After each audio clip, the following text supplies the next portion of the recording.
ஆதியாகமத்தின் புத்தகம் 22ஆம் அதிகாரம் 17வது வசனத்திலிருந்து நாம் பார்க்க போகிறோம். நான் உன்னை ஆசீர்வதிக்கவே ஆசீர்வதித்து உன் சந்ததியை வானத்து நட்சத்திரங்களைப் போலவும் கடற்கரை மணலைப் போலவும் பெருகவே பெருகவேன் என்றும் அப்படின்னு இந்த வசனத்திலிருந்து தான் நாம் சில காரியங்களை நாம் பார்க்க போகிறோம். உண்மையிலேயே இந்த வசனத்துக்கு பின்னாடி ஒரு சில முக்கியமான விஷயங்கள் இருக்கிறது. அதை தான் நாம் இப்போ பார்க்க போகிறோம். ஆதியாகமம் 22:17. இதுக்கு முன்னாடி இன்னொரு வசனத்துல கர்த்தர் ஆபிரகாமோட பேசுறாரு. அந்த வசனத்தையும் வாசிங்க பார்ப்போம். ஆதியாகமத்தின் புத்தகம் 15:5 வாசிங்க.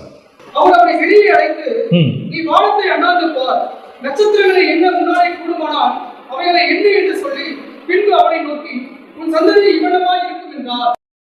15ஆம் அதிகாரம் 5ஆம் வசனத்துல ஆபிரகாமை கூப்பிட்டு சொல்லும் போது உன் சந்ததி வானத்து நட்சத்திரத்தை போல இருக்கும் அப்படின்னு சொல்றாரு. 22ஆம் அதிகாரம் 17ஆம் வசனத்துல சொல்லும் போது உன் சந்ததி வானத்து நட்சத்திரத்தை போலவும் கடற்கரை மணலை போலவும் இருக்கும் அப்படின்னு சொல்றாரு. இது ரெண்டுத்துக்கு நடுவில் என்ன நடந்துச்சு, இது ரெண்டுத்தை பத்தி எதை பத்தி சொல்லப்பட்டிருக்கிறது, எதை குறித்து அப்படின்னு சொல்லி நம்ம இப்ப பார்க்க போறோம். இந்த வாக்குத்தத்தத்தை நீங்க பல தடவை கேள்விப்பட்டிருப்பீங்க. ஆனா இதுக்கு பின்னாடி இருக்கிறதான தேவ திட்டத்தை நாம் பார்க்க போகிறோம். 15ஆம் அதிகாரத்தில் ஆண்டவர் கூப்பிடும் போது ஆண்டவர் ஒரு சந்ததியை குறித்து பேசுகிறார். உன் சந்ததி அப்படின்னு சொல்றார் ஆண்டவர். உன் சந்ததி வானத்து நட்சத்திரத்தை போலவும் அப்படின்னு சொல்றார். ஆனா அதே தேவன் 22ஆம் அதிகாரம் 17ஆம் வசனத்துல சொல்லும் போது கடற்கரை மணலையும் சேர்த்துக் கொள்றார். ஏன் திடீர்னு கடற்கரை மணல் சேர்ந்தது, வந்ததுக்கு என்ன காரணம் என்ன அப்படின்னு பாத்தீங்கன்னு சொன்னா, தேவனுடைய திட்டத்துல ஒரு சந்ததி தான் இருக்கிறது. ஆண்டவருடைய திட்டத்துல பல சந்ததிகள் இல்லை. ஆபிரகாமுக்கு பல சந்ததியை குறித்து ஆண்டவர் சொல்லவே இல்லை. வாசிங்கள் கலாத்தியருக்கு எழுதின நிருபம் 3ஆம் அதிகாரம் 16வது வசனத்தை வாசிங்கள். கலாத்தியர் 3:16 வாசிங்கள். ஆபிரகாமுக்கும் அவருடைய சந்ததிக்கும் சந்ததிகளுக்கு என்று அநேகரை குறித்து சொல்லாமல் உன் சந்ததிக்கு என்று ஒருவனை குறித்து சொல்லி இருக்கிறார். அந்த சந்ததி கிறிஸ்துவே. அப்ப கர்த்தருடைய திட்டத்துல ஒரு சந்ததி தான் உண்டு. அந்த சந்ததி எப்போ நல்லா கொஞ்சம் சந்ததிகள் கிடையாது, சந்ததி தான் உண்டு, சிங்கிள் ஒண்ணுதான் உண்டு அப்படின்னு. அப்ப அந்த சந்ததி என்பது யாரை குறிக்கிறது அப்படின்னு கேட்டீங்கன்னா 15ஆம் அதிகாரத்தில் கர்த்தர் பேசுவது அதுக்கப்புறம் வரப்போகிற கிறிஸ்துவின் சந்ததியை குறித்து. ஏன்னா கலாத்தியர் 3:16 தெளிவா சொல்றாரு, அந்த சந்ததி கிறிஸ்துவே அப்படின்னு சொல்றாரு. அந்த கிறிஸ்து வரக்கூடிய சந்ததி எதுன்னு கேட்டீங்கன்னா ஈசாக்கு. ஈசாக்குல இருந்து யாக்கோபு, யாக்கோபிலிருந்து 12 கோத்திரம், அதுல யூதா, யூதா கோத்திரத்தில் இயேசு. இதுதான் தேவனுடைய திட்டம். இதைத்தான் ஆண்டவர் சொல்றாரு, உன் சந்ததி வானத்து நட்சத்திரத்தை போல இருக்கும் அப்படின்னு சொல்றாரு. அதுக்கு பின்னாடியும் ஆண்டவருடைய அந்த வானத்து நட்சத்திரங்கிறதுக்கு திட்டம் உண்டு, அல்லது அதுக்கு பின்னாடி ஒரு சத்தியம் உண்டு. ஆனா 15ஆம் அதிகாரத்தில் ஆண்டவர் இதை சொன்ன பிறகு 16ஆம் அதிகாரத்தில் ஆகாரோடு கூட ஆபிரகாம் இணைகிறார். 17ஆம் அதிகாரத்தில் அங்க விருத்த சேதனம் வருகிறது. 16ஆம் அதிகாரத்தில் இஸ்மவேல் பிறக்கிறார். 17ஆம் அதிகாரத்துல அங்க விருத்த சேதனம் வருகிறது. 22ஆம் அதிகாரத்தில் இப்போ ஆண்டவர் சொல்லும் பொழுது என்ன சொல்றாரு அப்படின்னு கேட்டீங்கன்னு சொன்னா, உன் சந்ததி வானத்து நட்சத்திரத்தை போலவும் கடற்கரை மணலை போலவும். இப்போ 15ஆம் அதிகாரம் 5ஆம் வசனத்துல அவங்க சொல்லும் போது அவர் அவனை வெளியே அழைத்து வானத்தை அண்ணாந்து பார், நட்சத்திரங்களை முன்னால் என்ன கூடுமானால். இப்ப 16ஆம் அதிகாரத்துல ஆகார பார்த்து ஒரு வார்த்தை சொல்றாரு பாருங்க. 10வது வசனம்,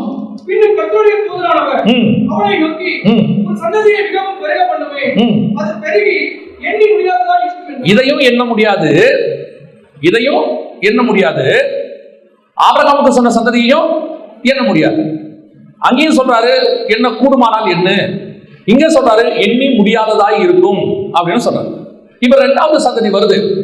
இப்ப 2வது சந்ததி ஆகார் மூலமாக சாராளுடைய அவசரத்தினால வந்ததுனால இப்ப 22:17 கர்த்தர் சொல்றாரு, உன் சந்ததி வானத்து நட்சத்திரத்தை போலவும் கடற்கரை மணலை போலவும் இருக்கும் அப்படின்னு சொல்றாரு. இப்போ சந்ததி 2 பார்ட் ஆயிடுச்சு, 2 பகுதி ஆயிடுச்சு. வானத்துக்குரியது ஒன்று, பூமிக்குரியது ஒன்று.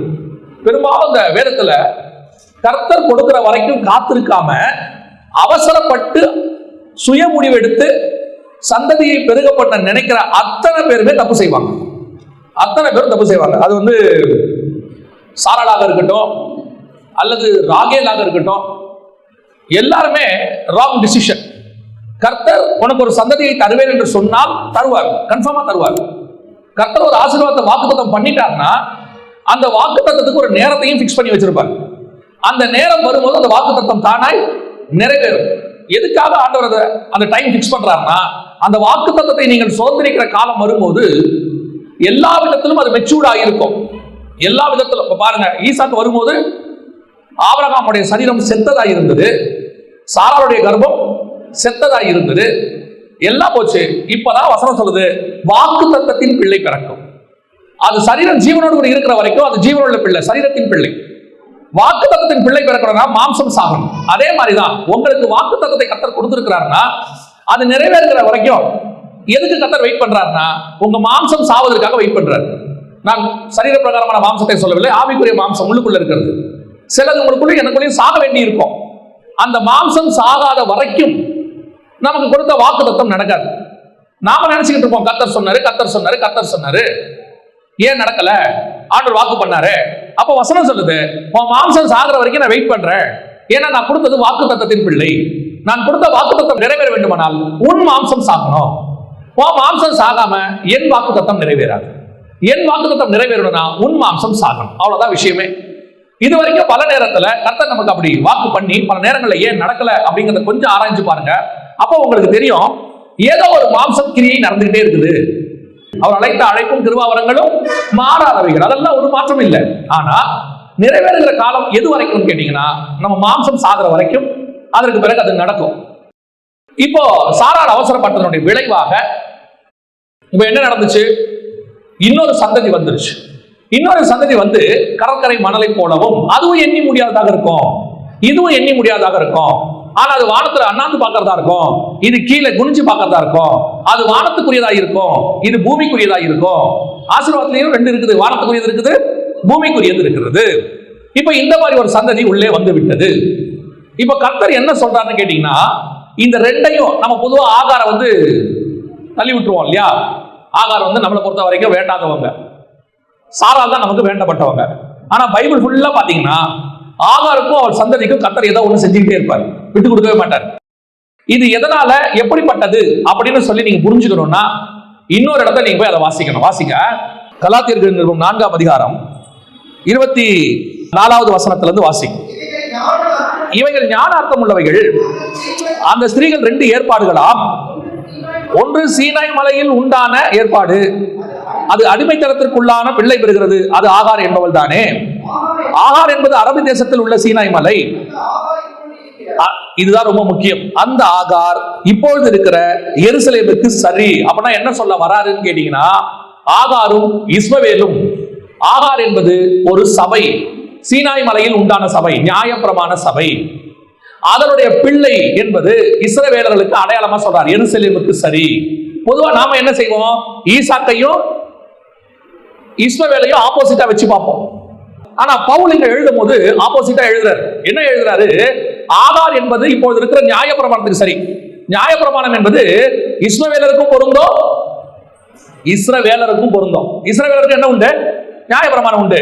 அதை ஏற்றுக்கொள்ளுகிற இஸ்மவேலருக்கு என்ன உண்டு? 2 பேரும் விருத்த சேதனம் பண்ணப்பட்டார்கள், 2 பேரும் ஆபிரகாமின் சந்ததியாய் இருக்கிறார்கள், 2 பேருமே நியாயப்பிரமாணத்தை முதல்ல பெற்றுக்கொண்டவர்கள் தான். இப்ப அடுத்து என்ன நடக்குது? இங்க எங்க மாறுது அப்படின்னு கேட்டீங்கன்னா இந்த நியாயப்பிரமாணத்தை மோசே வழியாக யாருக்கு கொடுக்கப்படுது? இஸ்ரவேலுக்கு கொடுக்கப்படுது. அதை யார் ஏற்றுக்கொள்ள வேண்டும்? இஸ்மவேலர்கள் ஏற்றுக்கொள்ளணும். ஏன்னா இவங்க 2 பேருமே ஒரே பிரமாணத்துக்குரியவங்க தான். ஆபிரகாம் வழியா 2 பேரும் ஒரே பிரமாணம் தான். ஆனா ஈசாக்குக்கு கொடுக்கப்பட்ட பிரமாணம் வேறு. அதுக்கு முன்னாடியே ஆபிரகாமுக்கு கர்த்தர் என்ன பண்றாரு? அப்பமும் ரசமும் கொண்டு வந்து கொடுக்கிறாரு. யார் வழியா கொடுக்கிறாரு? மெல்கிசேதேக் வழியா கொடுக்கிறாரு. அந்த மெல்கிசேதேக்கின் முறைமை, அந்த பிரமாணம் வேறு. அந்த பிரமாணத்துக்குரிய சத்தியத்தில் வருகிற நீங்களும் நானும் இப்ப கர்த்தர் எப்படி எடுத்துக்கிட்டாருன்னா ஆபிரகாம்ல இருந்து ஈசாக் வரைக்கும் ஒரு சந்ததி மாம்சத்தின்படி, இயேசு கிறிஸ்துவில இருந்து நம்ம எல்லாம் ஒரு சந்ததி ஆவியின்படி. 2 சந்ததியா எடுத்துக்கிட்டார். இப்போ இஸ்ரவேலர்களும் நியாயப்பிரமாணம், இஸ்மவேலர்களும் நியாயப்பிரமாணம். 2 பேருமே ஆகாருடைய சந்ததிக்கு அடையாளமா எடுத்துக்கிட்டார். ஆனா சாராளுடைய சந்ததிக்கு அடையாளமா நம்மள எப்படி எடுத்துக்கிட்டாருன்னா கிறிஸ்துவனுடைய சந்ததியா நம்மள எடுத்துக்கிட்டார். இப்ப 2 ஏற்பாடாமா. ஒண்ணு பூமியில இருக்கிற எருசலேம், இன்னொன்று வரப்போகிற புதிய எருசலேம். பூமியில இருக்கிற எருசலேமுக்கு இஸ்ரவேலை தலைமையாக வைத்து கூட ஈசாக்கோட சந்ததியாக இஸ்ரவேலை வச்சு இதெல்லாம் ஒரு குரூப் மாம்சத்துக்குரியவர்கள் மாத்திட்டார். அதே நேரத்துல உங்களை என்னைய கிறிஸ்துவின் வழியாக புதிய எருசலேமுக்கு பங்காளிகளா மாத்தி நம்மள வானத்துக்குரிய சந்ததியா மாத்திட்டார். இப்ப ஆபிரகாம் கொடுக்கப்பட்ட வாக்கு தத்தத்தில் வானத்து நட்சத்திரங்களை என்ன கூடுமானால் என்னன்னு கர்த்தர் சொன்னது ஈசாக்குடைய சந்ததியாகிய இஸ்ரவேலரை அல்ல, ஈசாக்கின் சந்ததியாகிய கிறிஸ்துவின் மூலமாய் வரக்கூடிய நம்மை. அல்லேலூயா. அதே நேரத்துல கடற்கரை மணலை போல இருக்கும்னு ஆகார் கிட்ட சொன்னது இஸ்ரவேலை மட்டும் அல்ல, இஸ்ரவேலரையும் குறிக்கும். அவர்களும் கடற்கரை மணல் தான். இப்ப அவங்க ஒரு சந்ததி, நாம ஒரு சந்ததி. இப்ப நம்ம ஆபிரகாம்ல இருந்து பிரியிற மாதிரி இப்ப நம்ம எப்படி பிரியணும் தெரியுமா? ஆபிரகாம் ஈசாக்குல இருந்து பிரியணும். ஆபிரகாம் ஈசாக்கு வழியா வந்த ஒரு குரூப் முழுக்க அப்படியே போயிருச்சு இஸ்மவேலோட. ஈசாக்கில இருந்து யூதால இருந்து இயேசு கிறிஸ்து மட்டும் ஒரு குரூப். நம்ம எல்லாரும் நாம மேலான எருசலேமுக்குரியவர்கள், அவர்கள் பூமிக்குரிய எருசலேம். அவர்கள் நியாயப்பிரமாணத்துக்குரியவர்கள், நாம் சுயாதீன பிரமாணத்துக்குரியவர்கள். அல்லேலூயா. அப்ப இந்த ரெண்டு சபை இப்ப இருக்குது. அதுதான் ரொம்ப முக்கியம். என்ன இருக்குது? ரெண்டு சபையும் இருக்கு இன்னைக்கு. பூமிக்குரிய ஆசீர்வாதத்தை விரும்புகிற இஸ்ரவேலர்களை போல நியாயப்பிரமாணத்தை கை கொள்ளுகிறவர்களும் கானானுக்குள் இருக்கிறார்கள். ரெண்டு பேருமே எங்கதான் இருக்கிறாங்க? கானானுக்குள் இருக்கிறார்கள். அதே நேரத்துல சுயாதீன பிரமாணத்தை உடைய அப்பமும் ரசமும் இருக்கிற கிறிஸ்துவின் சந்ததியாகிய சாராளின் குமாரனாகிய ஈசாக்கினுடைய சந்ததியாக நீங்களும் நானும் இங்கே இருக்கிறோம். ரெண்டு பேரும் உட்கார்ந்து இருக்கிறோம். ஆனா இந்த ரெண்டு சபையில எந்த சபை கானானுக்குள்ளேயே இருந்து பரலோகத்துக்குள்ளேயே போய் பாலும் தேன் ஓடுகிற தேசத்தை சுதந்திரிக்கும்? எந்த சபை கானான் தேசத்தை விட்டு விரட்டப்படும்? அங்கே விரட்டப்படுது. அதே 4ஆம் அதிகாரம் கலாத்தியர் அவர் என்ன எழுதுறார் பாருங்க. 30வது வசனம் வாசிங்க பார்ப்போம். அடிமையானவளின் மகன். இந்த அடிமையானவன் என்பது ஆகார். நியாயப்பிரமாணம் முன்னாடி சொல்லிட்டார். நியாயப்பிரமாணம் தான் இஸ்ரவேலையும் குறிக்கும், இஸ்மவேலையும் குறிக்கும். அப்போ பூமிக்குரிய இஸ்ரவேலர்கள் அடிமையானவரிடத்தில் மகன், சுயாதீனம் உள்ளவருடைய புதிய ஏற்பாட்டு சபை, இயேசுவின் ரத்தத்தால் கழுவப்பட்ட உங்களுக்கும் எனக்கும் சுயாதீனம் உள்ளவருடைய குமாரனோடு கூட ரெண்டு ஒன்னா இருக்க முடியாது. இதான் ரொம்ப முக்கியம். நல்லா கவனிங்க. பூமிக்குரிய ஆசீர்வாதம் கடற்கரை மணலத்தனையா இருக்கிற பூமிக்குரிய ஆசீர்வாதமா இருக்குது. அந்த ஆசீர்வாதமும் ஆபிரகாமால தான் வந்தது. அதுவும் ஆபிரகாமின் மைந்தன் தான். அதையும் இயேசு தான் தருகிறார். ஆனால் அந்த சந்ததியோடு கூட வானத்துக்குரிய சந்ததியாகிய இயேசு கிறிஸ்துவினுடைய ரத்தத்தால் கழுவப்பட்ட சபை ஒன்றாக இருக்க முடியாது. இந்த ப்ராஸ்பரிட்டி டாக்டரின் பேசுற, கிரேஸ் டாக்டரின் பேசுற, பூமிக்குரிய ஆசீர்வாதத்தை குறித்து பிரபலப்படுத்துகிற இந்த சந்ததி இதுவும் சர்ச்சுக்குள்ள தான் இருக்கு. ஆனால் இது இஸ்ரவேலை போல உள்ள ஒரு சந்ததி. ஆனால் நீங்களும் நானும் சுயாதீனம் உள்ளவருடைய வானத்துக்குரிய சந்ததி. இந்த ரெண்டும் ஒரு சர்ச்சுக்குள்ள இருக்காது. இந்த ரெண்டு டாக்டரினும் ஒன்னா இருக்க முடியாது. ஒன்னு பூமிக்குரிய ஆசீர்வாதம், இல்லை என்றால் வானத்துக்குரிய ஆசீர்வாதம். ஒன்று நியாயப்பிரமாணம், இல்லை சுயாதீன பிரமாணம். ஒன்று ஆபிரகாமின் சந்ததியிலே ஆபிரகாம் சரீரத்திலே வந்த விருத்த சேதனம், இல்லை இயேசு கிறிஸ்துவின் சரீரத்திலே வரக்கூடியதான சுயாதீன பிரமாணம். ரெண்டுல ஏதாவது ஒண்ணுதான்.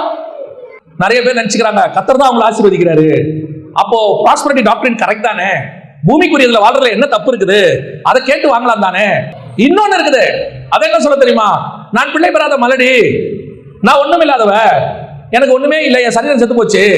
ஆனா எனக்கு கர்த்தர் வாக்கு தத்தம் கொடுத்திருக்கிறாரு. வாக்கு தத்தத்துல எனக்கு ஒரே ஒரு பிள்ளை இருக்கு. இந்த பிள்ளை வானத்துக்குரிய பிள்ளை. எங்கள் ஆசீர்வாதம் வானத்தில் இருக்கிறது. இப்ப இந்த ரெண்டையும் பார்க்கும்போது வசனம் சொல்லுது இது ரெண்டும் ஒன்னா இருக்கவே முடியாது.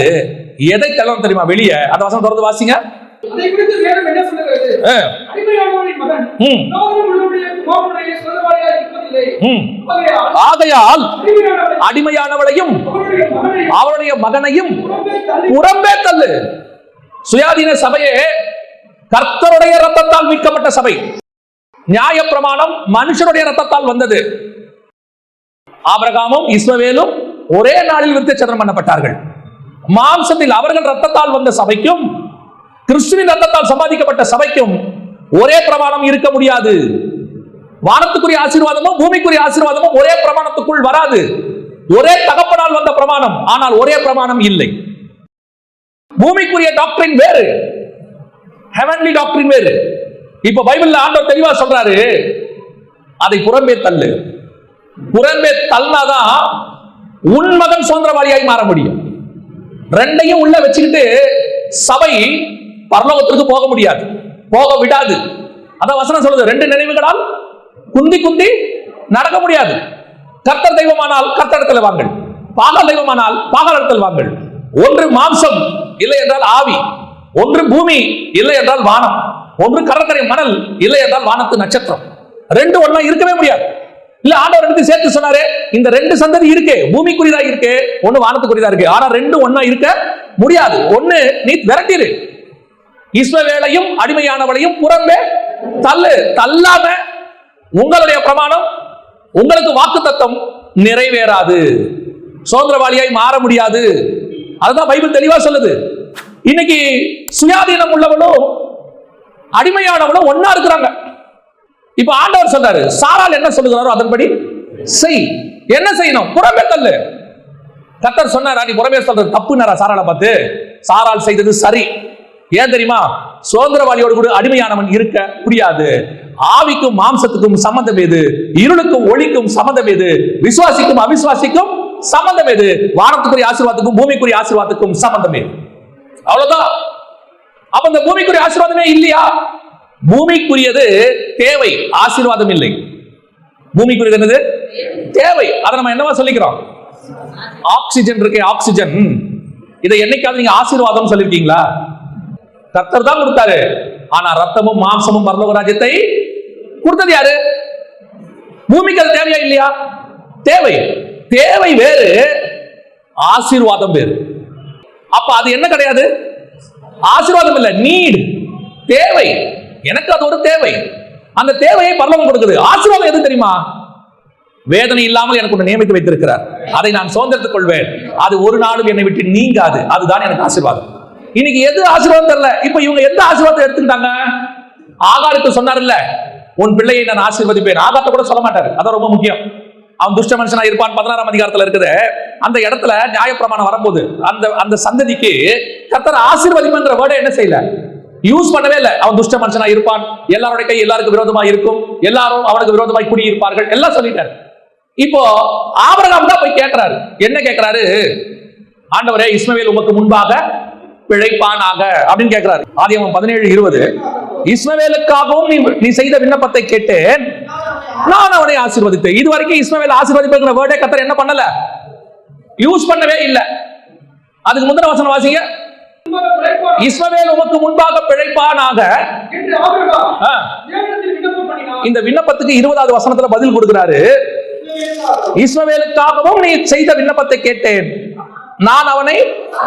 இந்த இஸ்மவேலுக்காகவும் இருக்குல்ல, அந்த வேர்ட் இருக்குல்ல, அது நீங்க படிக்கும் போது சாதாரணமா படிக்கிறீங்க. ஆக்சுவலா அதோட அர்த்தம் என்ன தெரியுமா? அதுக்கு முதல் வசனத்துல கர்த்தர் சொல்றாரு, நிச்சயமாய் சாராள் ஒரு குமாரனை பெறுவாள், அவளை நான் கண்டிப்பா என்ன செய்வேன், ஆசீர்வதிப்பேன். இஸ்மவேலுக்காகவும் நீ விண்ணப்பம் பண்ணிட்ட. துக்கம் ஏன்னா 16ஆம் அதிகாரத்துல சொல்றாரு, அவன் துஷ்ட மனுஷனா இருப்பான், எல்லாரோட கை அவனுக்கு விரோதமா இருக்கும். எப்படி துஷ்ட மனுஷனை கர்த்தர் ஆசீர்வதிப்பாரு? ஆசீர்வதிக்க மாட்டாரு. அதனால அங்க ஆசீர்வதிக்கிறேன்னு சொல்லல ஆண்டவர். இப்ப கேட்டது யாரு?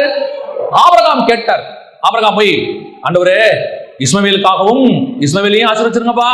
ஆண்டவர் பார்த்தாரு, இஸ்மவேலுக்காகவும் நீ என்ன பண்ணிட்ட, விண்ணப்பத்தை பண்ணிட்ட, சரி அவனையும் ஆசீர்வதிக்கிறேன். அதுதான் பூமிக்குரிய ஆசீர்வாதம், அதுதான் நியாயப்பிரமாணம். அதான் நியாயப்பிரமாணம், விருத்த சேதனம், அதுல வந்ததான் ஆசீர்வாதம். ஆனா இது இஸ்மவேலுக்காக, நியாயப்பிரமாணத்துக்காக வந்த பூமிக்குரிய ஆசீர்வாதம். பூமி உன் நிமித்தம் ஆசீர்வதிக்கப்பட்டிருக்கும், நீ விதைக்கிறது முளைக்கும், இதெல்லாம் பூமியில வந்த ஆசீர்வாதம். ஆனா உங்களுக்கு எனக்கு ஒன்று நியமிக்கப்பட்டிருக்கிறது, அது வானத்துக்குரிய ஆசீர்வாதம்.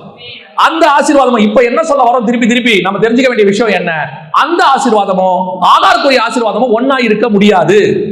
அது அடிமையான இடத்தில் பிறந்தது, இது சுயாதீன இடத்தில் பிறந்தது. அப்ப நீங்க எந்த ஆசீர்வாதத்தை விரும்புறீங்க? இப்ப நம்மளை பொறுத்த வரைக்கும் என்ன தெரியுமா, அதுவும் வேணும் இதுவும் வேணும். கடையில போய் குழந்தை நின்று ஒண்ணு கேட்பாங்க, என்னப்பா வேணும், சாக்லேட்டா பிஸ்கெட்டா? சாக்லேட் வேணும், பிஸ்கெட் வேணும், ரெண்டு கையும் நீட்டும். அது என்ன ஒண்ணு சொல்றீங்க, ஏதாவது ஒண்ணு கொடுங்க, ஏதாவது ஒண்ணுதான், ரெண்டு கிடையாது. ஒன்று கர்த்தர் தெய்வமானால் கர்த்தர் இடத்துல வாங்க, பாகல் தெய்வமானால் பாகல் இடத்துல போங்க. வானத்துக்குரிய ஆசீர்வாதம் வேணும்னா நீங்கள் அடிமையானவரிடத்தில் பிறந்ததையும் அந்த குழந்தையும் அடிமையானவளையும் புறம்பே தள்ளு. கடற்கரை மணல் ஆசீர்வாதம் இருக்குல்ல, அவர்கிட்ட சொன்னார்ல, நீங்க அப்படி கடற்கரையை விட்டு வெளியே வந்த உடனே முதல்ல என்ன பண்ணுவீங்க? கடற்கரை விட்டு நல்ல ஜாலியா இருக்கும். எங்க இருக்கிற வரைக்கும், கடற்கரை விளையாடுற வரைக்கும் ஜாலியா இருக்கும், தண்ணி அடிக்கும், கடற்கரை மணல் நல்லா இருக்கும், நடக்க சூப்பரா இருக்கும், அப்படியே குதிச்சுட்டே இருப்பா. ஆனா அங்க வாழ முடியாது. 1 மணி நேரம், 2 மணி நேரம், 3 மணி நேரம், 10 மணி நேரம், அதுக்கு மேல கம்பேக். கடற்கரை விட்டு வந்துரு. வந்த உடனே ஃபர்ஸ்ட் பண்ற வேலை என்ன? முதல் வேலை இருக்கிற மண்ணை தட்டு. மண்ணோட வீட்டுக்கு போக முடியாதுங்க, மண்ணோட கார்ல உட்கார முடியாதுங்க, மண்ணோட பஸ்ல ஏற முடியாதுங்க. நல்லா தட்டிடுங்க. அப்புறம் என்ன பண்ணுங்க, வீட்டுக்கு போனோம்னா குளிச்சிடுங்க. ஏன்? தண்ணி அடிச்சு உள்ளெல்லாம் மண்ணு, மண்ணு மொத்தம் போற வரைக்கும் குழி. பூமிக்குரிய ஆசீர்வாதம் சொல்லி இன்னைக்கு நம்ம என்ன பண்றோம்? கடற்கரை மணலை அள்ளி போட்டுக்கிறோம். அதனுடைய விளைவு என்ன தெரியுமா? காலில் இருக்கும் கொஞ்ச நேரம். கொஞ்சம் பேருக்கு மண்ணு சிலர்லாம் பாத்தீங்கன்னா தண்ணியில இறங்க மாட்டான். அவன் ஒரு லிமிட்ல நின்றுமா. யார் தொட்டாலும் சொல்லுவான் அதெல்லாம் வேணாங்க, நம்ம இங்கே நின்றுப்போம். நம்ம அவளை என்ன சொல்லுவோம் தெரியுமா? பயந்தாங்கொள்ளி. தண்ணியில இறங்க பயப்படுறாரு. இவ்வளவு தூரம் வந்துட்டு உள்ள இறங்காம எப்படி இறங்கு? கொஞ்சம் பேரு குதிங்கால் நனைற வரைக்கும் நிற்பான், இப்படி பிடிச்சிக்கிட்டே நிற்பான். தண்ணி ஓடி வரும்போது இவனும் ஓடிடுவான். இவன் சேஃபஸ்ட் ஆசீர்வாதக்காரன். போதும் என்ற மறந்துடக்கூடிய தெய்வ பக்திய மிகுந்த ஆதாயம். இன்னும் கொஞ்சம் பேர் இருக்கான், இடுப்பு வரைக்கும் உள்ள போயிடுவான். தண்ணி வந்து இப்படியும்பா, கையை தூக்கிட்டு இப்படியுமா, ஏன்னா அது மூஞ்சி கடிச்சிடக்கூடாது. செலவு இருக்கான், ஆசீர்வாதத்துல முங்கிடுவான். அப்படி என்னங்க பண்ணலாம்? என்ன பண்றது? குளிச்சுட்டு ட்ரெஸ் தான் மாத்தணும், எங்க போய் குளிக்க தெரியல, என்ன மாத்தல. அப்புறம் ஒருத்தன் சொல்லுவான் அது காயிற வரைக்கும் அப்படியே நில்லு. ஏன்? அதோட நீ எங்க கூட வர முடியாது. இதத்தான் பவுல் வசனத்துல கலாத்தியர்ல வசனமா சொல்றாரு. ஒண்ணு புதிய எருசலேம், இல்ல பூமிக்குரிய எருசலேம். ஒண்ணு வானத்துக்குரிய ஆசீர்வாதம், இல்ல பூமிக்குரிய ஆசீர்வாதம். ரெண்டு பேரும் ஒன்னா டிராவல் பண்ண முடியாது தம்பி. அப்ப பூமியில ஆசீர்வாதமே இல்லையா? பூமியில இருக்கிறதுக்கு பேர் ஆசீர்வாதமே இல்லையா? இது தேவை, நீடு. உனக்கு என்ன தேவையோ அதை பரலோகம் கொடுக்கிறோம். நல்லா தெரிஞ்சுக்கொள்ளுங்க. இஸ்ரவேல் ஜனங்கள் எகிப்தை கொள்ளையிட்டார்கள். ஆமா தானே? எதுக்கு கொள்ளையிட்டார்கள்? அவன் என்ன வனாந்தரத்துல வீடு கட்டினானா? வனாந்தரத்துல வியாபாரம் பண்ணானா? இல்ல வனாந்தரத்துல குடுக்கல் வாங்கல் செஞ்சானா? எதுக்கு கொள்ளையிட்டான்? 2 மாசம் கழிச்சு நான் சொல்லுவேன் ஒரு ஆசாரிப்பு கூடாரம் கட்டணும்னு. ஆசாரிப்பு கூடாரத்துக்கு தேவையான பொன், வெள்ளி, வெங்கலம், மரம், இளநீல், கூடாரத்துக்குரிய மேஜை, கட்ட கட்ட எல்லாம் சொல்லுவேன். அத்தனையும் நான் கொடுத்துருக்கிறேன் எகிப்துல இருந்து உனக்கு. நீ எதுக்கு அதை கொண்டு வந்திருக்க தெரியுமா? எனக்கு ஒரு ஆசாரிப்பு கூடாரம் கட்டுவதற்காக நீ கொண்டு வந்திருக்கிற. இப்போ உன் கூடாரத்தில் இருக்கிற வரைக்கும் அதுக்கு பேர் ஆசீர்வாதம். என் கூடாரத்துக்கு வந்துட்டா அதுக்கு பேர் ஆசாரிப்பு கூடாரம். அவ்வளவுதான். உன் பிரயாணத்துக்கு இதெல்லாம் தேவையே இல்லை. ஐயா, அப்ப பிரயாணத்துக்கு என்ன வேணும்? மண்ணா வேணும், அது காலையில ஒரு எடுத்துக்க. தண்ணி வேணும், ஒரு கண்மலையில போர் போட்டிருக்காரு, வரும் குடிச்சுக்க. வேற என்ன வேணும்? ஒண்ணு வேணாம், நட. அதே தேவன் தான் இன்னும் ஜீவனோடு கூட இருக்கிறார். இந்த பூமியில உனக்கு என்ன வேணும்? நல்ல சாப்பாடு சாப்பிட்டுக்க, நல்ல குடிக்க தண்ணி குடிச்சுக்க, போட ட்ரெஸ் போட்டுக்க, தங்க இடம் வாங்கிக்க, அப்புறம் நடந்துட்டே இரு. நீ ஏன் எகிப்தில் இருக்கிற கொம்பட்டி காயை பார்த்துக்கிட்டு இருக்கிற? அங்கே பாத்திர தண்டையிலே உட்கார்ந்து இறைச்சியை நாங்கள் புசித்தோம். அதைத்தான் விட்டுட்டு வந்துட்டியப்பா. இப்ப நீ போக வேண்டிய தூரம் opposite direction. You want to run, but now you are looking after the opposite direction. அதனுடைய விளைவு என்ன? ஆகாரி சேர்த்தே வச்சுக்கிறான். கூட இருந்துட்டு போட்டுமே ஆகார். என்ன இப்ப ஆகார கூட வச்சுனா என்ன ஆகும் தெரியுமா உனக்கு? ஆசீர்வாதத்தை, பூமிக்குரிய ஆசீர்வாதத்தை ஒன்னா வச்சா என்ன ஆகும் தெரியுமா? வாசிங்க ஆதியாகமத்தின் புத்தகம் 16ஆம் அதிகாரம் 4வது வசனம் வாசி. அவன் ஆகாரோடு கூட சேர்ந்தபோது அவள் கர்ப்பம் தரித்தாள். அவள் தான் கர்ப்பவதியானதை கண்டபோது தன் நாச்சியாரை அற்பமாய் எண்ணினாள். நீ கூட ஆகார வச்சுக்கிட்டனா அவளுக்கு வர ஆசீர்வாதம், நியாயப்பிரமாணம், பூமிக்குரிய ஆசீர்வாதம் உன்னை அற்பமாய் எண்ண தொடங்கும். இன்னைக்கும் இதுதான் நடக்குது. இன்னைக்கு சத்தியம் பேசுற சபையை பார்த்தா அற்பம், சத்தியம் பேசுற ஊழியக்காரனை பார்த்தா அற்பம், இல்லாதவன் பார்த்தா அற்பமா நினைக்காத. இன்னைக்கு ரெண்டும் ஒண்ணா இருக்குது. அதான் பிரச்சனை. அதோட விளைவு என்ன தெரியுமா? சில நேரத்துல சாராளுக்கே ஆசை வந்துடுது. இவரெல்லாம் நல்ல மேல கிடுகிடுன்னு வந்துட்டாரே, இவரெல்லாம் நல்ல வளர்ச்சி டக்கு டக்குன்னு வந்துட்டாரே, நம்ம கிட்ட தான் ஏதோ குறையோ. இல்ல, அவனுக்கு வந்தது மாம்சத்தின் பிள்ளை. நல்லா தெரிஞ்சுக்கொள்ளுங்க. ஊழியத்துல ஒரு நாளும், ஆவிக்குரிய வாழ்க்கையில ஒரு நாளும் டாக்டிஸை பயன்படுத்தக்கூடாது. டேலண்ட்டை மட்டும் தான் பயன்படுத்தணும். டேலண்ட் கர்த்தர் கொடுத்தது, அதை அவருக்காக யூஸ் பண்ணலாம். டாக்டிஸ் யூஸ் பண்ணக்கூடாது. கேடுள்ளதும் திருக்குள்ளதுமான டாக்டிஸை யூஸ் பண்ணீங்கன்னா பரலோகம் பார்த்துட்டே இருக்கும். நாம மேல குபுக்குன்னு வளர்ற மரத்தை பார்க்கிற யோனா, ஆனா கர்த்தருக்கு தெரியும் இது எப்படி வந்துச்சு. ஒரு நாள் எவ்வளவு வேகத்துல வளர்ந்துச்சோ அவ்வளவு வேகத்துல கீழே தள்ளுவார் கர்த்தர். அது ப்ரொசீஜரா மேல வரணும். அதான் சரி. இல்லங்க திடீர்னு 6 மாசத்துல மாமரம் பொருள் நல்லா காய்க்குது, 3 மாசத்துல தென்னை மரம் நல்லா காய்க்குது, அது ஜிஎம்ஓ, ஜெனடிக்கலி மாடிஃபைடு ஆர்கன். 5 வருஷம் இருக்கும், 10 வருஷம் இருக்கும், காணாம போயிடும். ஆனா வளர்றதுக்கே 3 வருஷம் எடுக்கும் ஒரு தென்னை மரம். ஆனா 30 வருஷம் நிற்கும், 30 வருஷம் நிற்கும். அதுதான் கொஞ்சமா கனி கொடுத்தாலும் கடைசி வரைக்கும் கனி கொடுக்கும். அதுதான் சுயாதீனம் உள்ள பிள்ளை. அதுதான் கர்த்தருடைய ஆசீர்வாதம். கர்த்தர் வைத்த அந்த சுயாதீனத்தின் பிள்ளையோடு கூட அடிமையானவளின் பிள்ளை சேரவே சேராது. ஆண்டவர் சொல்றார், விரட்டிடு. பூமிக்குரிய ஆசீர்வாதத்தை பத்தி பேசாத. அதுக்கு சபை கிடையாது. சபையுடைய வேலை என்ன தெரியுமா? பரலோகத்துக்கு கொண்டு போறதுக்கான இடம். This is the place for transformation. சுயாதீனமும் அடிமையானவளும் ஒன்றா இருக்க முடியாது. இருந்தால் நமக்கு தான் அற்பமாய் நினைப்பார்கள். அதனால தான் கர்த்தர் சொல்றாரு, உங்ககிட்ட வச்சுக்காத. உலக ஆசீர்வாதத்தை பேசுறவ ப்ராஸ்பரிட்டி, கிரேஸ், சூப்பர் கிரேஸ், டாக்டரின், ஹைப்பர் கிரேஸ், இந்த ஷாப்பிங் மால் மாதிரி ஆயிடுச்சு. இப்ப வசனம் சொல்லுது, விரட்டு. நீ அவனை பார்த்து முதல்ல ஒன்ன நீ இன்ஃபீரியாரிட்டி காம்ப்ளெக்ஸ் மாதிரி வச்சுக்காத. ஐயோ இது பெரிய சர்ச்சை இல்ல. நானும் தேவனுடைய சபை, அவனும் தேவனுடைய சபை. பரலோகத்தின் வாசல்ல ரெண்டே சாட்சி தான், உண்மையும் உத்தமம் உள்ளவனே உள்ளவா. அக்கிரம செய்கைக்காரனே அப்படியே போயிரு. அவ்வளவுதான், முடிஞ்சு போச்சு. உங்களுக்கு எதுக்கு இன்ஃபீரியாரிட்டி காம்ப்ளெக்ஸ்? நான் சின்ன சபை, நான் சின்ன ஊழியக்காரர், நான் சின்ன சபையில இருக்க ஒரு சின்ன விசுவாசி, நாங்க யாருக்கும் தெரியாத ஒரு கிராமத்துல ஊழியம் பண்றோம் அப்படிம்பாங்க. ஆனா ஆண்டவர் சொல்றாரு, யூதேயா பட்டணத்தில் உள்ள பெத்லகேமே, நீ ஆயிரங்களில் சிறிதா இருந்தாலும் தேசத்தை ஆளுகிற பிரபு உன்னிடத்துல இருந்து புறப்படுவார். பரலோகம் பார்த்துட்டே இருக்கு. நீ எங்க உட்கார்ந்திருக்க, யாரு, என்ன, எப்படிப்பட்ட சபை, என்ன சத்தியத்துல இருக்கிற? ஒரு நாள் வரும், சுயாதீனம் உள்ள சபைதான் தேவனிடத்தில் பரலோகத்தில் அவரோடு கூட தரித்திருக்கும். சத்தியத்திற்கு ஒரு நாளும் கதவு அடைக்கப்பட்டதே கிடையாது. காரணம், சத்தியம் கதவுகளை உடைக்கும், இரும்பு தாப்பால்களை முறிக்கும், ஒளிப்படத்தின் பொக்கிஷங்களையும் அந்த காலத்தில் உள்ளவைகளையும் கொண்டு வரதான் சத்தியம். சத்தியம் பேசுறதுக்கு பயப்படாதீங்க. சபையில சத்தியம் பேசுறதுக்கு பயப்படவே கூடாது. சத்தியத்துல ரெண்டு தான் இருக்கு, முகதாட்சியம் இல்லாமல் உள்ளதை உள்ளபடி பேசுறது, இன்னொன்று இன்னும் மனுஷனை பிரியப்படுத்துவது. மனுஷனை பிரியப்படுத்துகிற சத்தியம் சபைக்கும் தேவையில்லை, விசுவாசிக்கும் தேவையில்லை. சபை தேவனை ஆராதிப்பதற்கு ஏற்படுத்தப்பட்ட இடம். இங்கே சுயாதீனம் உள்ளவள் மட்டும்தான் இருக்க முடியும், அடிமையானவர்கள் இருக்க முடியாது. அவர்கள் விரட்டப்பட வேண்டும். உலகத்தின் ஆசீர்வாதத்துக்காக என்னைக்கு சபைக்கு வரவே வராதீங்க. ஏன்னா உலகத்தில் உள்ளது ஆசீர்வாதமானது கிடையாது. ஏன்னா நீங்கள் காண்கிறவைகள் அநித்தியமானவைகள், காணாதவைகளோ நித்தியமானவைகள். இவைகள் எல்லாம் அழிவுள்ளது. இந்த பூமியில நீங்க எந்த ஆண்டவர்கிட்ட கேட்டாலும் அழிவுள்ளது. நீங்க கேட்க வேண்டியது கீழானவைகள் அல்ல, மேலானவைகளே நாடுங்க. இரண்டாவது, அடிமையானவனை கூட வச்சுக்கிட்டா என்ன நடக்கும் தெரியுமா? முதல்ல அற்பமாய் எண்ணினால், அடுத்து வாசிங்க 21ஆம் அதிகாரம் 9வது வசனம்.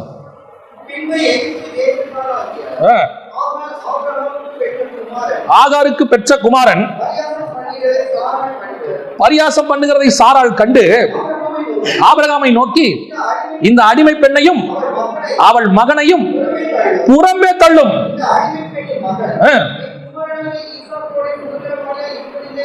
இல்லை என்றாள். இதான் இரண்டாவது. அம்மா அற்பமா நினைச்சாங்க, பையன் கிண்டலே பண்ண ஆரம்பிச்சிட்டான்.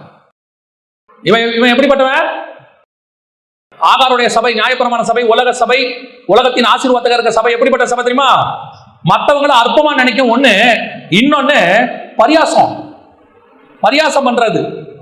இன்னைக்கு கடைசி காலத்துல பரியாசம் என்பது ஒரு மிக பெரியதான ஸ்பிரிட் கிரியை செஞ்சுக்கிட்டு இருக்கு.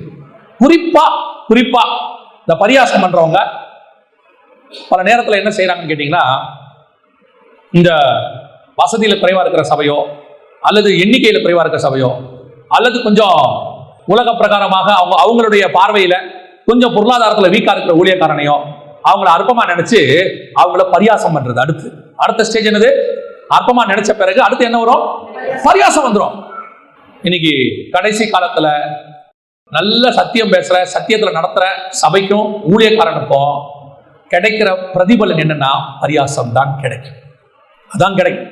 அன்னைக்கு இஸ்மவேல் ஈசாக்க பரியாசம் பண்ணா, அதுக்கப்புறம் இஸ்ரவேலர்கள் இஸ்மவேலோட சேர்ந்துக்கிட்டாங்க, அவங்க எல்லாம் கடற்கரை மணல் ஆயிட்டாங்க. அடுத்த சந்ததி கிறிஸ்துவை யார் பரியாசம் பண்ணது? இஸ்ரவேலர்கள் பரியாசம் பண்ணினார்கள். எல்லாம் சேர்ந்து யார் பரியாசம் பண்ணாங்க? கிறிஸ்துவை பரியாசம் பண்ணாங்க. இப்போ சபையில இந்த உலக ஆசீர்வாதத்துக்குரியதான சபைக்காரங்க யார பரியாசம் பண்றது?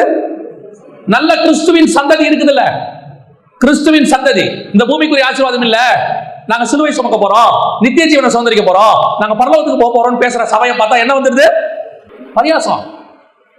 நல்ல உண்மையா ஆவில இருக்காமல, அவன் எதை பத்தி கவலை பண்ண மாட்டான். வஸ்திரம் கழண்டு விழுந்தது கூட அவனுக்கு தெரியாது. ஆனா ஆவில இருந்து ஆராய்ச்சிட்டு இருப்பான். நீங்க அதை தப்பா எடுத்துக்கூடாது. தாவீது ஆடின ஆட்டம் எக்ஸ்ட்ரீம்லி வேற. அது ஆராதனையுடைய உச்சம். அது தேவனோடு கூட ஐக்கியமானதுல ஒரு டிரான்ஸ்லேஷன்ல இருக்கு, அவன் பைத்தியம் போல ஆடினானா. அப்ப இப்படி ஆடும்போது நீங்கள் என்ன பண்ணாலும் அவனை பார்த்து பரியாசம் பண்ணினார். பரியாசம் ஏன்? ஆவியில நிரம்பும் போது, தேவனுடைய அந்த அக்கினியில இருக்கும் போது, இந்த சுத்தி இருக்கிற ஒரு கூட்டம் உட்கார்ந்து இருக்கும், ஆகார் கூட்டம். இது ஆவியில நிரம்பாது, ஒரு சேர கூட எடுத்து போடாது. பரியாசம். ஏன்னா நம்ம கிளீன் பண்ணிட்டோம்னா நம்ம இன்னும் தாழ்வா நினைக்கிறது. ஆனா நாம எதை பத்தியும் கவலைப்படுறது இல்லை. நம்ம வேலையை பார்த்துக்கிட்டே இருப்போம். ஏன் தெரியுமா? இவனா நம்மள நியாயந்திருக்க போறான். நம்மளை நியாயந்திருக்கிற ஒருவர் இருக்கிறார். அவர் பார்த்துட்டு இருக்கிறார். யோசுவா என்கிற வாலிபன் ஆசாரிப்பு கூடார வாசலில் உட்கார்ந்திருந்தான். பரலோகம் அவனை பார்த்துக்கிட்டே இருந்துச்சு. நீங்க யாருக்காக உங்களை மாத்திக்காதீங்க. அவங்க நம்மளை பார்ப்பாங்க, கொஞ்சம் வெக்கமா இருக்குது, இவங்க என்ன சொல்லுவாங்க, எவன் என்ன சொன்னாலும் நமக்கு கவலை இல்லை. நீங்க நல்லா இருந்தாலும் சொல்லுவான், நீங்க தாழ்ந்து போனாலும் சொல்லுவான். நீங்க ரொம்ப தாழ்ந்துட்டீங்கன்னா என்ன தெரியுமா சொல்லுவான்? உழைக்க தெரியாத மனுஷன். நீங்க நல்லா வந்துட்டீங்கன்னு வச்சுங்க, எப்படி இவ்வளவு சீக்கிரம் வந்தான், நல்ல பணமா இருக்காதுப்பா. நீங்க நல்லா இருந்தாலும் அவனுக்கு பிடிக்காது, கெட்டு இருந்தாலும் பிடிக்காது. இவனெல்லாம் யோசிக்கவே கூடாது. பரியாசம் பண்றதுக்குன்னு ஒரு குரூப் இருக்கு. ஆகாருடைய குரூப் சபைக்குள்ள உட்கார்ந்து இருக்கோம், திட்டம் ஏதாவது பேசிட்டே இருக்கும், மனமடி பார்ப்போம், கம்பேர் பண்ணோம். என்ன சொல்ல தெரியுமா? அவரை மாதிரி இல்லைங்க, அவங்க அப்பா மாதிரி இவர் இல்லைங்க. ஆமா, அப்பா மாதிரி இல்லை, அவர் அப்பா இவர் பையன். அது அவர் ஸ்டைல், இது இவன் ஸ்டைல். உட்கார்ந்து சொல்றது. அந்த ஊழியக்காரர் மாதிரி இவர் பேச முடியாது. அது அவருது. இது என்னது? பரியாசம். உட்கார்ந்துகிட்டு சபைக்குள்ள இஸ்மாவேலுக்கு ஈசாக்க பார்த்தா என்னவா இருந்தா? ஏன் பரியாசம் பண்ணிருப்பான்? யோசிச்சு பாருங்க. தன்னுடைய ஸ்தானம் அவனுக்கு தெரியல. தான் அடிமையான ஒரு பையனை அவனுக்கு தெரியல. அவன் பெருசா நினைச்சுக்கிட்டான் தன்னை. ஆபிரகாம் நேசிக்கிறதுனால அவன் தெரிஞ்சுக்கிட்டான். ஒண்ணு தெரிஞ்சுக்கணும், எந்த நிமிஷமும் நாம் விரட்டப்படுவோம். நாம் உள்ளே உட்கார்ந்து இருக்கிறது கர்த்தருடைய கிருபைன்னு தெரியும். கொஞ்சம் ஊழியத்தின் பாதையில, ஆவிக்குரிய பாதையில மேல வந்த உடனே பெருமை வரக்கூடாது, பெரிய இது வரக்கூடாது. ஒண்ணு மட்டும் தெரியணும். அதனாலதான் தாவீது திருப்பி சொல்லிக்கிட்டே இருப்பான், ஆடுகளுக்கு பின்னால் அலைந்து கொண்டிருந்த என்னை தேவன் ராஜாவாக்கினார். நான் இங்க உட்கார்ந்து இருக்கிறது கர்த்தருடைய கிருபை. குப்பையிலிருந்து கர்த்தர் என்னை உயர்த்தினார், ராஜாக்கள் மத்தியில உட்கார வச்சார். திருப்பி சொல்லிட்டே இருப்பான். அந்த எண்ணம் இருந்துட்டே இருக்கணும். இல்லைன்னா கஷ்டம் பாருங்க, ரொம்ப கஷ்டம். இன்னைக்கு சுயாதீனத்தோட அடிமைத்தனமும் சேர்ந்துருச்சு. சபைக்குள்ள உட்கார்ந்துக்கிட்டு பரியாசம் ஒரு பக்கம்.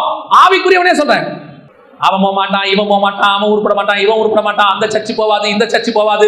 நல்லா தெரிஞ்சுக்கொள்ளுங்க, இன்னொருத்தனை பரியாசம் பண்ணி, இன்னொருத்தனை கேவல பண்ணி, அடுத்தவனோட குறைய பேசி நீ உயரவே முடியாது. உன் வாழ்க்கையில சான்ஸே கிடையாது. கர்த்தர் உங்களை என்னையும் அழைச்சது எதுக்கு தெரியுமா? நம்மை நாமே நிதானித்து அறிந்தோமானால் நாம் நியாயம் தீர்க்கப்படும். நாம் போவனான் அரைஞ்சு பார்க்கணும். அடுத்தவனையே நீ பார்த்துக்கிட்டு இருந்தீனா நீ போவியான்னு உனக்கு தெரியாது. இன்னைக்கு பரியாச உதடு கர்த்தர் அருவருக்கிறார். இதனால்தான் வசனம் சொல்லுது, சங்கீதம் 1:1 நம்ம எல்லாருக்கும் தெரியும், துன்மார்க்கருடைய ஆலோசனையில் நடவாமலும் பரியாசக்காரர் உட்காரும் இடத்தில் 2 பேரும் ஒண்ணா உட்காரவே முடியாது. ஆனா இன்னைக்கு சபையில அது சாத்தியம். ஆகாரின் பையன் பரியாசம் பண்றவனும் உட்கார்ந்துருக்கான், ஒண்ணுமே பேசாம எல்லாத்தையும் அமைதியா கேட்கறவனும் உட்கார்ந்துருக்கான். அமைதியா உட்கார்ந்து இவன் கேட்கறான்ட்டு இவன் பரியாசம் பண்ணிட்டே இருக்கான். ஆனா நான் என்ன தெரியுமா சொல்லுவேன்? யாருக்கும் பதில் கொடுக்காதீங்க. ஈசாக்கு திருப்பி பேச வேண்டிய அவசியம் இல்லை. பரியாசம் பண்ற ஆகாரின் பசங்க பண்ணட்டும். ஒரு நாள் வரும், கர்த்தர் சொல்வார், ஆகாரின் பிள்ளையோடு கூட என் பிள்ளை சுதந்திரவாளியா இருப்பதில்லை.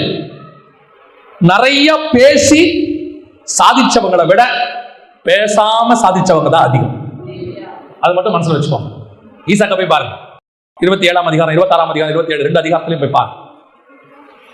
கேரார் ஊர்ல குடியிருக்கும் போது அபிமெலேக்கு வந்து துறவை வந்து எடுத்துருவான், மண்ணால தூத்தி போட்டுருவான், ஆபிரகாம் எடுத்துருவான், ஊரை விட்டு விரட்டுவான். ஒரு வார்த்தை பேச மாட்டான் ஈசாக், ஒரே ஒரு வார்த்தை பேச மாட்டான். எனக்கு ரொம்ப அதுல பிடிச்ச ஒரு விஷயம் என்ன தெரியுமா? கூட இருக்கிற ரெபெக்கால ஒண்ணும் பேசியிருக்காது. பேசி இருந்துச்சுன்னா யோபுவின் மனைவி பேசின மாதிரி அதுவும் வந்திருக்கும். என்னையா ஏமாளியா இருக்க, துறவை தூத்து போட்டான், உங்க அப்பா துறவையும் எடுத்துக்கிட்டாங்க, நீ தோட்டினதையும் எடுத்துக்கிட்டாங்க, உன்னையும் இந்த ஊர்ல வாழ விட மாட்டாங்க, துரத்தி விடுறாங்க, நீ ஒண்ணுமே பேச மாட்டிய. ஆனால் ஆவிக்குரியவங்க என்ன பண்ண தெரியுமா? பிகாம், அமைதியா இருங்க, பேசட்டும். அவங்க சொல்ற குறை உங்ககிட்ட இருந்தா திருத்திக்கும். ஒருவேளை அவங்க சொல்ற குறை உங்ககிட்ட இல்லையா, அப்படியே விட்டு உனக்காக கர்த்தர் வழக்காடுவார். இதுக்கு 2 தான் சொல்யூஷன். அவன் சொன்னா சொல்லிட்டே போட்டோம், குறை இருந்தா திருத்திக்க, குறை இல்லையா பயப்படாத, கர்த்தர் வழக்காடுவார். நான் சொல்லுவேன், கர்த்தர் எனக்காக வழக்காடினார். நான் அன்னைக்கு கத்துக்கிட்ட பாடம் தான் இன்னைய வரைக்கும் சரி. எதிர்வினை ஆற்றதே கிடையாது. நீ பேச. ஆனா என்ன, கடைசி ஒரு 4 வருஷமா நான் கண்டுபிடிச்சது என்னன்னா, அவன் பேச பேச அவன் கண்ணுக்கு முன்னாடி கர்த்தர் உங்களை உயர்த்திக்கிட்டே இருப்பார். ஆனா ஆண்டவருக்கு இன்னொரு சுபாவம் இருக்கு. என்ன தெரியுமா? அவனை அடிக்க மாட்டாரு, உங்களை பேசலாம்ல, உங்களை உயர்த்திக்கிட்டே போவார். அவனுக்கு எரிச்சல் அதிகமாகிட்டே போகும், இன்னும் உயர்த்துவார், இன்னும் எரிவான், இன்னும் உயர்த்துவார். சொல்லுவாரு, நீ எரிய எரிய நான் உயர்த்திக்கிட்டே இருப்பேன். கடைசியில் அவன் கேஸ் தீர்ந்து போய் எரியது நின்று அப்புறம் அவனே யோசிப்பான், என்ன நம்ம சொல்ல சொல்ல இருந்தாலும் மேல போயிட்டே இருக்கானே. கர்த்தருக்கு இப்படி ஒரு வழி இருக்கு. இப்போ உங்களுக்கு அவன் அழியணுமா, நீங்க உயரணுமா? நம்ம உயரணும், அவ்வளவுதானே. அவன் இருந்தா என்ன, அழிஞ்சா என்ன, நமக்கு என்ன? அதுவும் கர்த்தருடைய ஸ்பெஷாலிட்டி என்ன தெரியுமா? அவனையும் சாவடிக்க மாட்டாரு, நம்மளையும் சாகடிக்க மாட்டாரு. அவன் கண்ணுக்கு முன்னாடி சவுல் கொண்டது 1000, தாவீது கொண்டது 10000. உன்னை கொல்ல பாக்குற, தாவீது கொண்டது 36000. உன்னை கொல்ல பாக்குற, தாவீது கொண்டது 56000. ஏலத்துல ஏறுற மாதிரி ஏறிக்கிட்டே இருக்கும். துறவை எடுத்துக்கிட்டான் ஃபர்ஸ்ட், அப்புறம் தோட்டத்தை மூடிட்டான், அப்புறம் துரத்தி விட்டுட்டான். இவனை உயர்த்திக்கிட்டே இருக்காரு, எடுத்து எடுத்து கொடுத்துக்கிட்டே இருக்காரு. அவன் விருத்தி அடைந்து செல்வசிமான ஐஸ்வர்யவனானான் இருக்க. கடைசியில் அபிமெலேக்கு வந்து, கர்த்தர் உன்னோடு கூட இருக்கிறார் என்பதை நாங்கள் அறிந்தோம், நம்ம வேணா ஒரு அக்ரிமெண்ட் போட்டுக்கலாமா? என்ன அக்ரிமெண்ட்? நீ என்ன தொடமாட்டேன்னு அக்ரிமெண்ட் போட்டுக்க. நீ தானடா என்ன தொட்ட, நான் என்னைக்குடா உன்னை தொட்டேன்? இல்ல, உன்னை உயர்த்தின வேகத்தை பார்த்தா எனக்கு பயமா இருக்கு. இனிமேட்டு உன்னை பத்தி பேசாம இருக்கிறதா எனக்கு நல்லது. அவன் பேசுகிறதில் உண்மை இருந்தால் திருத்திக் கொள்வோம். அவன் பேசுறது பொய் இருக்குதா, ரெடியா இருங்க, அடுத்த ஸ்டேஜுக்கு போறோம், அடுத்த ஸ்டேஜுக்கு போறோம்னு அர்த்தம். ஆனா ஒண்ணு மட்டும் நிச்சயம், பரியாசம் பண்ணுகிறவனும் பரியாசத்தை ஏற்றுக்கொள்கிறவனும் ஒன்றாய் இருக்க முடியாது. உட்காரக்கூடாது. பைபிள் சொல்லுது, விரட்டி விட, அவனை துரத்து, புறமே தள்ளு. ஒண்ணு, பரியாசக்காரன் கூட நீ உட்காரக்கூடாது, இல்ல அவனை விரட்டி விடு. முடியல, நீ எஞ்சி வந்துரு, அவ்வளவுதான். அற்பமா என்ன பண்ணுகிற லேயாளுக்கும் அற்பமா எண்ணின ராகேலுக்கும் ஒன்றாய் இருக்க முடியாது. கூடாரம் தனியா தான் இருக்கும், புரியுதா? ஆனா அற்பமாய் குழந்தை பிறக்காம இருந்ததான சாராளுக்கும் 20 வருஷமா குழந்தை பிறக்காம இருந்த ரெபேக்காளுக்கும் ஒரே கூடாரம் தான். 2 பேரும் ஒரே கூடாரத்தில் இருக்கலாம். ஆனா அற்பமாய் எண்ணப்பட்டவளும் அற்பமாய் எண்ணுகிறவளும் ஒரு கூடாரத்தில் இருக்க முடியாது. பரியாசம் பண்ணுகிறவனும் பரியாசத்தை ஏற்றுக்கொள்கிறவனும் ஒரு கூடாரத்தில் இருக்க முடியாது. உனக்கு ஒண்ணு தெரியணும், நான் பரியாசம் பண்ணக்கூடாது. பரியாசம் பண்ணா நான் ஆகாரின் பையனா மாறிடுவேன்.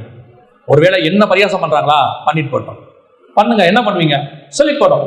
நாம பொதுவா என்ன பண்றோம், அவரோட இவரை கம்பேர் பண்றோம், இவரோட அவரை கம்பேர் பண்றோம். நமக்கு அந்த கம்பாரிசனே வேண்டாம், எதுவுமே வேண்டாம். எந்த ஊழியக்காரனோட கம்பாரிசன் வேண்டாம், எந்த சபையோட கம்பாரிசன் வேண்டாம், எந்த ஆவிக்குரியனோட கம்பேர் வேண்டாம். நம்மளுடைய கம்பாரிசன் எப்பவுமே கர்த்தரோடு. நான் பரிசுத்தராய் இருப்பது போல நீங்களும் பரிசுத்தராய் இருங்க. யாரையும் பரியாசம் பண்ணாதீங்க. அவர் சரியில்லைங்க, இவர் மாதிரி அவர் பேச மாட்டாரு, இவர் மாதிரி அவர் பாட மாட்டாரு, அந்த சபை மாதிரி இந்த சபை இல்ல, அங்க அப்படி இருக்கு, எதுவுமே கிடையாது. ஆட்டுக்குட்டி என்னவோ கண்ணுக்குட்டி என்னவோ, ஆட்டுக்குட்டி ஆடு மாதிரி ஓடும், கண்ணுக்குட்டி கண்ணுக்குட்டி மாதிரி ஓடும், ரெண்டும் ஒன்னா மாறவே முடியாது. ஆண்டவர் தெளிவா சொல்றாரு, அடிமையானவளை புறம்பே தள்ளு. இந்த தீர்மானத்தை நாம எடுக்கணும். நாம அந்த அடிமையானவள் சந்ததியா இருக்க கூடாது, சுயாதீனம் உள்ளவருடைய சந்ததி. அதே வேளையில சுயாதீனம் உள்ளவருடைய சந்ததிக்கும் அடிமையானவள் சந்ததிக்கும் என்ன கிடையாது, தொடர்பே கிடையாது. அல்லேலூயா.